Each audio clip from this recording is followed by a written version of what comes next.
Pressure কুকারে একটা city পড়লেই ওটাকে নামিয়ে, ঠিক আছে, 10 থেকে 15 মিনিট যদি রেখে দিন তাহলে ভাতটা পুরোপুরি হয়ে যাবে। হ্যাঁ, ঝুরঝুরে ভাত হবে না, ঘাটা ঘাটা ভাত হবে, যেটা আমার খুব পছন্দ।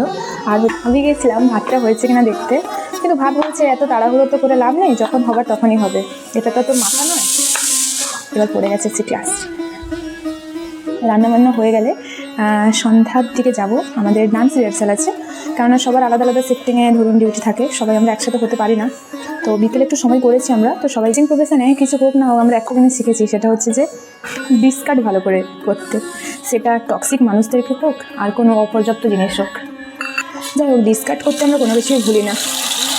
মনের কষ্টগুলো হোক বা কোনো মানুষের খারাপ কথা হোক, সব কিছু আমরা অন দ্য স্পটে সব কিছু ডিসকার্ড করে আমরা রুমে ফিরি। তো যে যাই বলুক, আমি আমার প্রফেশনকে খুব বেশি ভালোবাসি এবং খুব বেশি সম্মান করি, কেননা আর যাই হোক দিনের শেষে মানুষের খারাপ কথা তো আর আমার পেট ভরায় না, যে কাজটা করি ওই কাজকে আমার পেট ভরায়, আমার পছন্দের জিনিস কিনতে সাহায্য করে, আমার বাবা মাকে প্রাউড ফিল করায়। তাই আমি আমার প্রফেশনকে যথেষ্ট বেশি ভালোবাসি এবং রেসপেক্ট করি।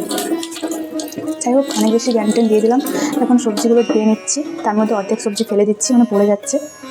যাই হোক, এই যে সবজিগুলো কাটা কমপ্লিট, এই যে আদা রসুন শুকনো কাঁচা লঙ্কা, শুকনো লঙ্কা খাই না, হালকা একটুখানি তেল দিয়ে জাস্ট গোটা জিরে দিলাম, আর এই কড়াইয়ের থেকে বড় খুন্তিটা নিয়ে একটু নাড়াচাড়া করার পরে কাটা সবজিগুলো দিয়ে দিই।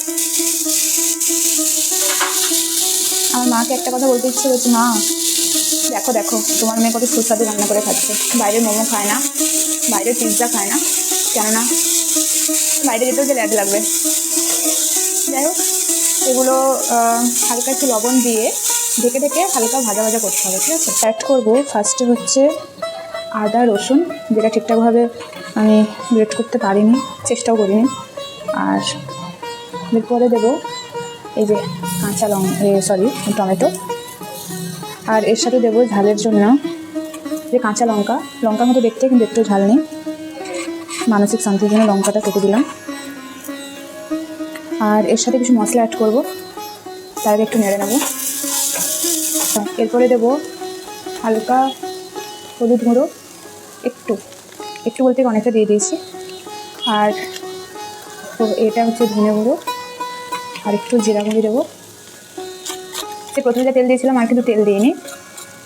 আর হ্যাঁ, সবাই একটা রিকোয়েস্ট, আমার রান্না দেখে কেউ রান্না ট্রাই করতে যাবেন না, কেননা এই রান্নাটা একমাত্র আমি খেতে পারি, আর কেউ খেতে পারবে না, কেননা রান্নাটা খুব একটা ভালো হয় না। তো জাস্ট যারা একদমই রান্না করতে পারেন না তারা আমার রেসিপি ট্রাই করতে পারেন, যাতে দ্বিতীয়বার আপনাকে আর রান্না করতে না হয়, কেননা এরকম রান্না খাওয়ার পরে সেকেন্ডবার কেউ রান্নাটা খেতে পারবে না। So have fun, tata.